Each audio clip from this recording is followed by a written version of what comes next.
Manila Broadcasting Company. Sa balita, komentaryo, issue, serbisyo publiko. Aksyon Radio! Sa Bacolod, Aksyon Radio! Aksyon Radio!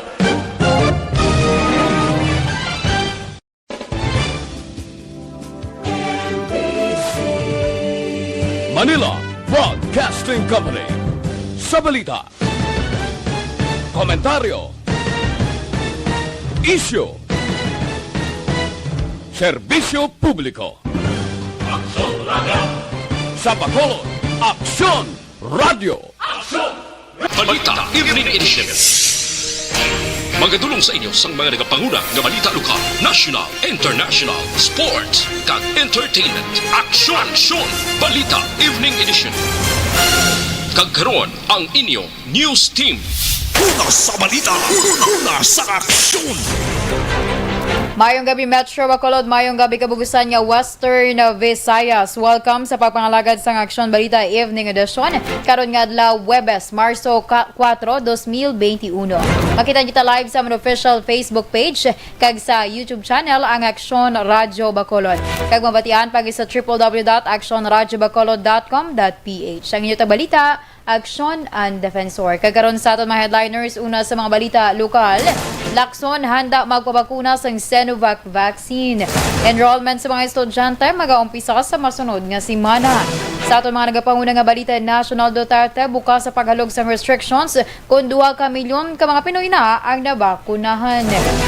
Hindi pagsunod sa priority list mahimo makaapekto sa bakuna gikan sa COVAX facility.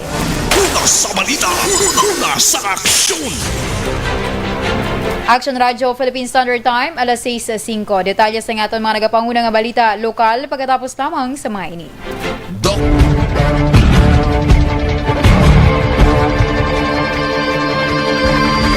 Welcome to the biggest gathering of radio stars in Negros Occidental. This is the biggest and most coveted recognition for people and voices behind the microphone in the island. Liwat nga nagbaton sang pagpasidungog ang mga katapo kag programa sang Aksyon Radyo Bacolod sa ginpatigayon nga ting.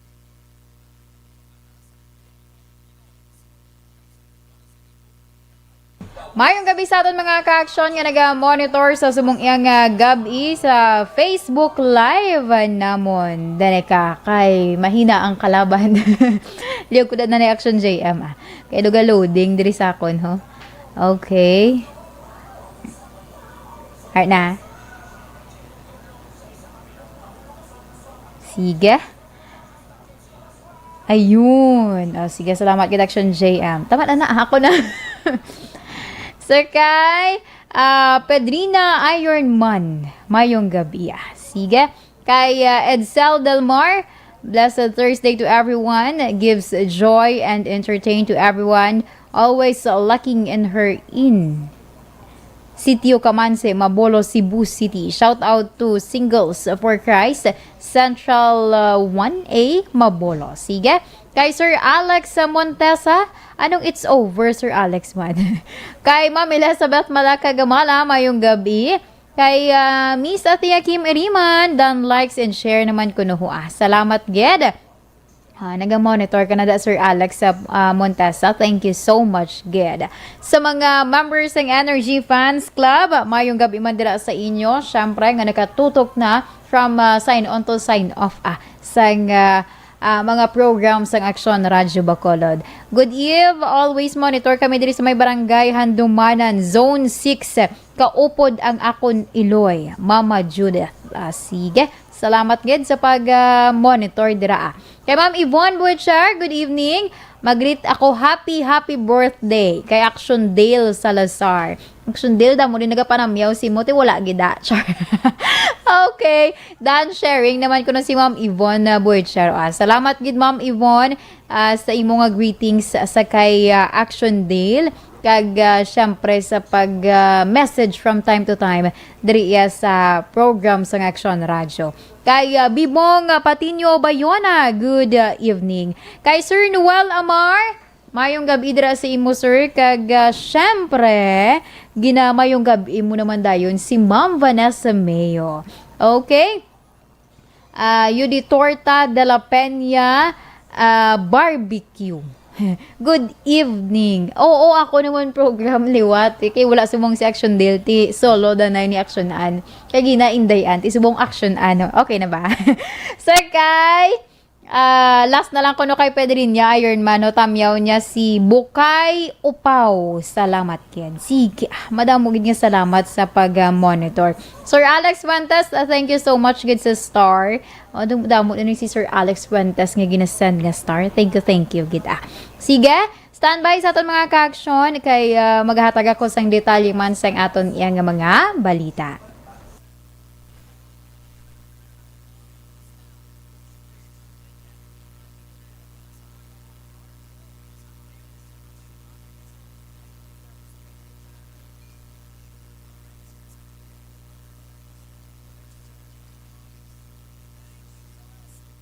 Bakit kailangang magpabakuna? Bakit nga ba vaccination? Ang pandemyang ito ay kumuha ng maraming buhay at patuloy pa nitong nilalagay sa peligro ang buhay ng nakakarami. Pinahina din nito ang ating ekonomiya at maraming Pilipino ang nawalan ng trabaho dahil dito. Sa pagkatuklas ng bakuna laban sa COVID-19, nagkaroon tayo ng oportunidad na malabanan ang pandemyang ito. Sa tulong ng mga bakuna, ay may iwasan natin ang sintomas ng impeksyon at posibleng maiwasan din ang malalang impeksyon at matigilan ang pagkalat nito. Gayunpaman, gaya ng iba pang mga bakunang ginagamit sa nagdaang dekada, ang abilidad nitong protektahan ang ating komunidad ay tataas lamang kung hindi bababa sa 70% ng ating populasyon ay bakunado. Halimbawa, kung ang iyong barangay ay mayroong 100,000 katao, hindi dapat bumaba sa 70,000 ang dapat mabakunahan upang matiyak na proteksyon ang buong komunidad. Kaya ating tandaan, ang pagbabakuna ay hindi lamang para sa iyo o sa iyong pamilya. Ito ay para din sa iyong barangay, lungsod at probinsya. Tara, sa Vida Vaccination! Aling mga bakuna ang gagamitin sa Pilipinas? Sa ngayon, may limitadong supply ng bakuna sa buong mundo.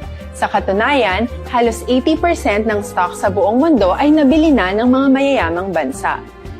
Dahil dito, walang iisang kumpanya ang maaaring mag-supply ng 110 million na bakuna sa Pilipinas, kaya naman nakikipag-usap ang ating gobyerno sa 7 Una sa aksyon! Action Radio Philippine Standard Time, alas 6:11, kagaron sa detalye sa ngaton mga nagapanguna nga balita lokal. Handa sa Negros Occidental Governor Bong Lacson nga magpabakuna sa Sinovac vaccine nga gindonar sa China kon kinahanglanon. Suno kay Lacson, mas protektado ang lawas sang tawo kung na-inject na sang bakuna kontra coronavirus. Apang ginklaro sa gobernador nga kinahanglan sa gihapon nga ipabilin ang minimum health standards bisan pa nga nakaagi na sang bakuna.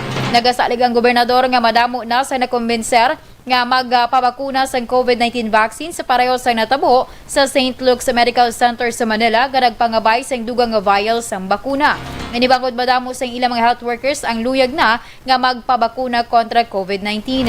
Dugang pa ni Lacson, isa siya sa magmuna sa pagpanawagan sa publiko nga magpabakuna kung mapamatud-an nga ini ang wala sang malain nga epekto. Ang director sa State-run Philippine General Hospital nga si Neurosurgeon Gerardo Legaspi ang amo ang una nga nagpabakuna sa Sinovac vaccine sang Marso 1. Ako personally, I'm already ready to even take Sinovac. It's better to have one because it's better to be vaccinated than just wearing face mask and face shield. There's more protection if we have ourselves vaccinated.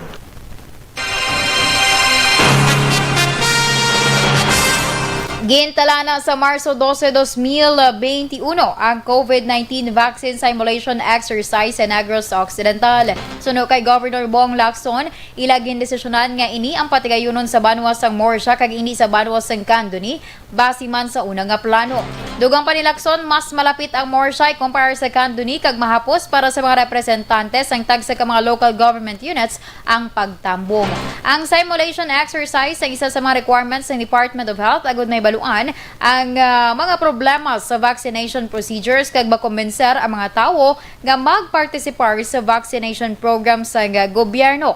Enero 11, 2021 sa magpermahanay sa multilateral agreement ang Gobyerno Nasyonal, DOH, AstraZeneca kag Gobyerno Probinsyal para sa 100,000 ka doses ng COVID-19 vaccines nga ibakuna sa 50,000 ka mga negrense.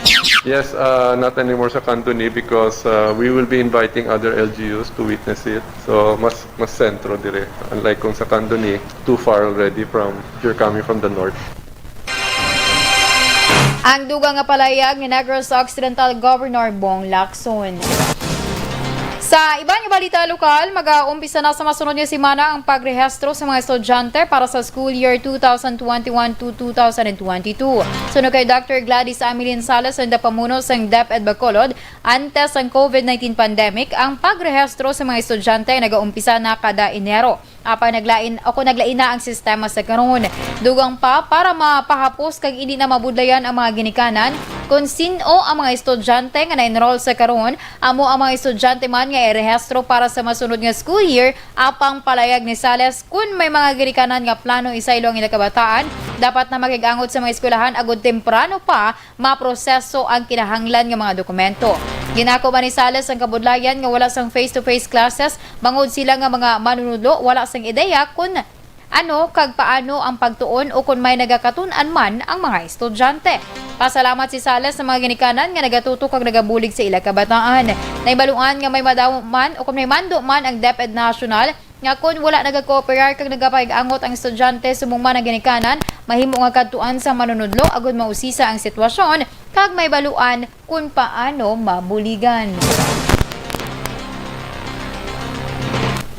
Duwa sa anong ka mga hospital sa Western Visayas ang una hatagan sang bakuna nga Sinovac ang gikan sa syudad sa Bacolod. Suno kay Dr. Chris Sorongo, ng Deputy for Medical and Data Analysis sa Emergency Operations Center sa Bacolod, nag-alokar ang Gobyerno Nasyonal sang 16,836 ka doses sang Sinovac COVID-19 vaccine para sa Region 6. Dugang pa, unahon ang mga Level 3 hospital nga ginalakipan sang Corazon Locsin Montelibano Memorial Regional Hospital, Dr. Pablo O. Torre Medical Center, Western Visayas Medical Center, St. Paul's Hospital, West Visayas State University Medical Center, kag Iloilo Doctors Hospital. Suno kay Sorongon sa listahan sang CLMMRH, may 1,642 nga frontline workers ang dapat bakunahan, samtang 1,493 naman sa Dr. Pablo O. Torre Medical Center.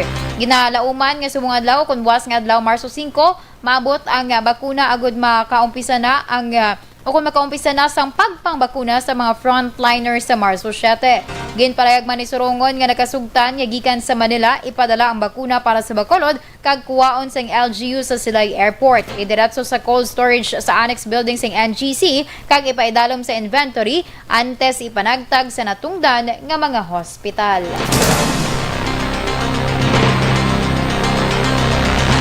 Sa katapusan nga balita lokal, hulaton ni Negros Occidental Governor Bong Lacson ang pag-file sang Certificate of Candidacy sa mga kandidato sa pagka-presidente sa 2022 nga eleksyon antes ipalayag kung sino ang iya pagasuportahan. Ini ang reaksyon sa gobernador sa paglansar sang Negros for Lenny nga grupo Kagamatamat nga pagdamo sa mga tarpaulin nga may nakasulat nga Ran Sagaran sa syudad sa Bacolod. Ginpanom dom ni Lacson sa mga nagatakod sa campaign poster samtang sini sa mga propiedad sa gobyerno probinsyal. Pebrero 25 sa ginlasar sa Bacolod ang Negros for Lenny agud kumbensihon si Vice President Lenny Robredo sa pagpapili bilang presidente sa maabot nga eleksyon. Pila ka adlaw ang nagligad sa makitaan ang madamo nga mga poster nga nagapanawagan sa kay Davao City Mayor Sara Duterte nga magpapili man presidente sa 2022 nga eleksyon. I'm not part of any, no. Ako, I will just wait until after they file their certificate of candidacy. Well, for as long as they don't put it in government property, no, provincial government. I checked on Lagoon; it's in the street lights daw, and that is not owned by the provincial government.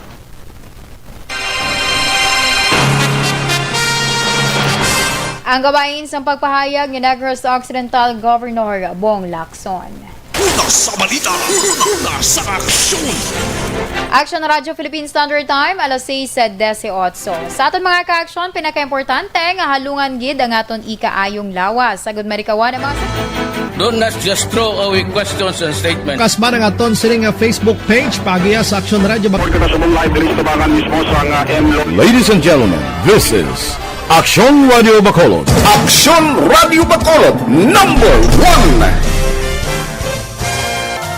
Nagpanguna ang Aksyon Radio Bacolod sa pinakaulihing survey sa Nielsen nga kakuha sa commanding radio station share para sa fourth quarter sa tuig 2020. Kami nagapasalamat sa aton mga kaaksyon sa padayon nga pagsalig kag pagsuporta. DYEZ Aksyon Radio Bacolod, number 1 with 40.10% radio station share. Number 2, Bombo Radio, 38.70%. Number 3, RMN Bacolod, 14.50%. Aksyon Radio Bacolod, number 1. During this crisis, the result of the survey proves that Aksyon Radio Bacolod serves the public best and will continue to give you the best broadcasting activities. Madamo nga salamat mga kaaksyon for making us number 1. Aksyon Radio Bacolod, number 1.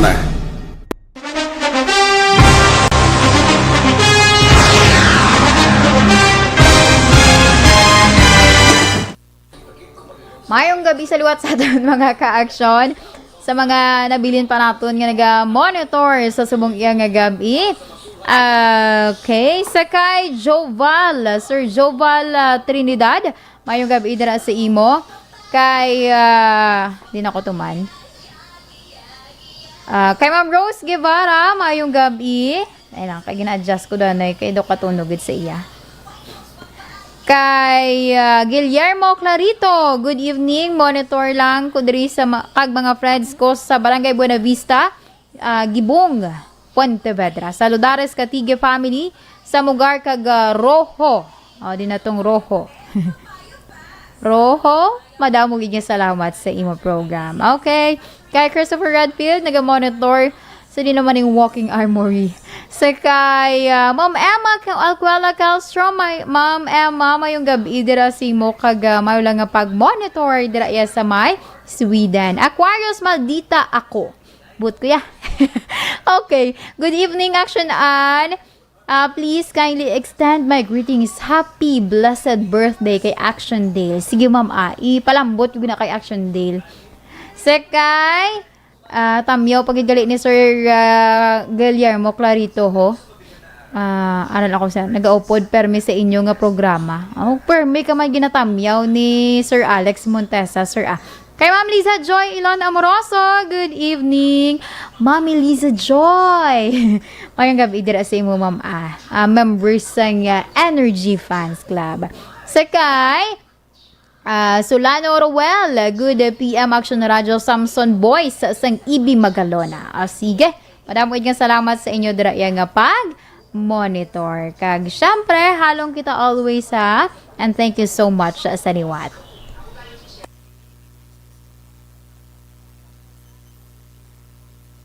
Bakit kailangang magpabakuna? Bakit nga ba? Vaccination. Ang pandemyang ito ay kumuha ng maraming buhay at patuloy pa nitong nilalagay sa peligro ang buhay ng nakakarami.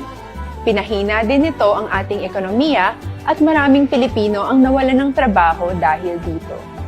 Sa pagkatuklas ng bakuna laban sa COVID-19, nagkaroon tayo ng oportunidad na malabanan ang pandemyang ito.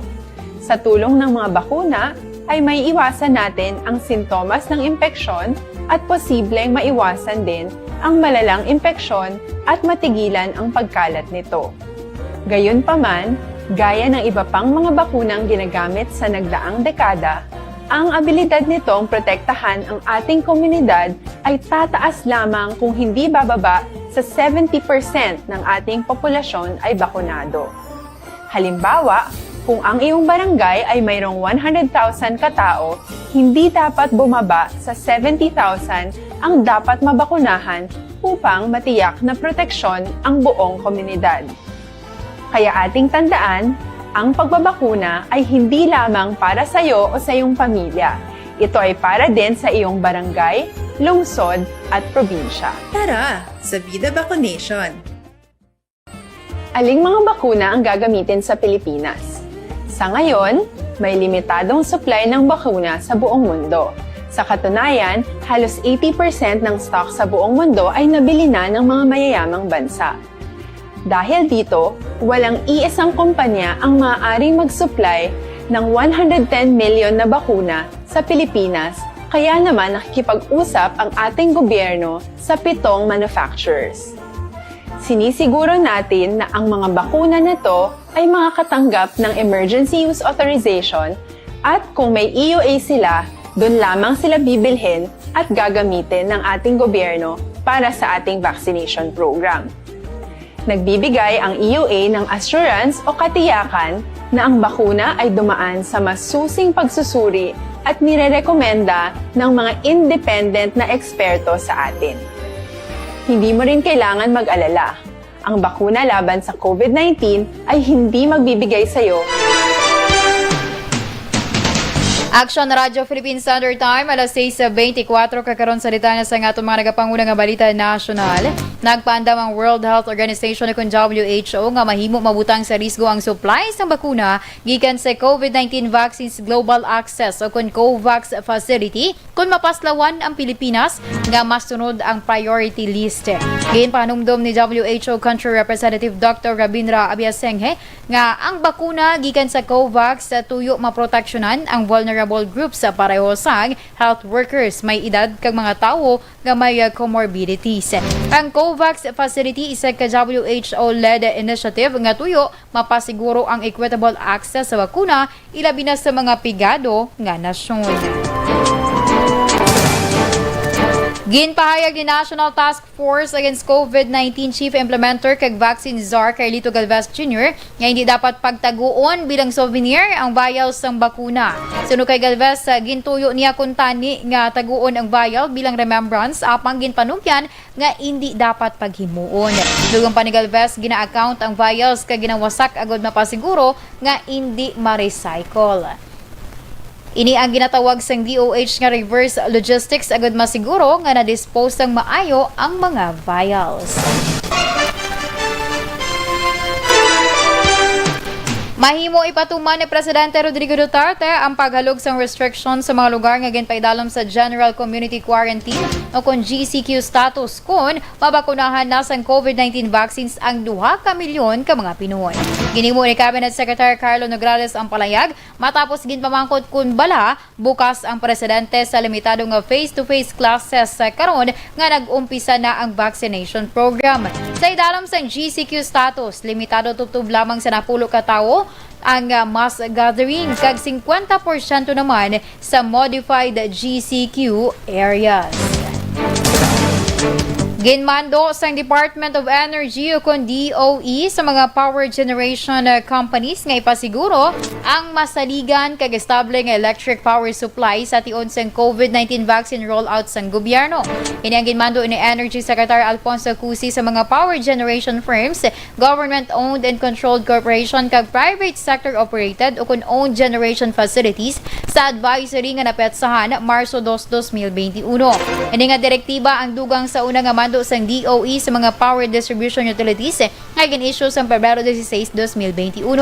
Sa karon, nagatinguha ang DOE nga magkapangita sang iban pa nga pamaagi agud mapasiguro ang uninterrupted supply sang electricity services services tubtob matapos ang vaccine rollout sa una nga quarter sang 2021. Sa balita, una sa aksyon! Action Radio Philippine Standard Time, alas 6:27. Kag inyo ginpamatian ang kabugusan nga detalye sa aton mga natipon nga mga balita. Dili lamang sa Action Balita Evening Edition, karon nga adlaw Huwebes, Marso 4, 2021. Sa liwat ang inyong tagbalita, Action and Defensor. Una sa balita, una sa Action, sa Bacolod, Action Radio.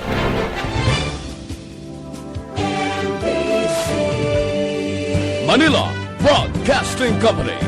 Sa balita, komentaryo, issue,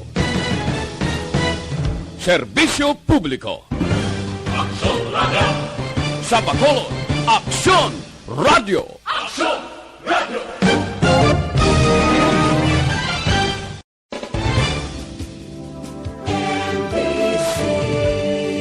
Manila Broadcasting Company. Sa balita, komentaryo, issue, serbisyo publiko.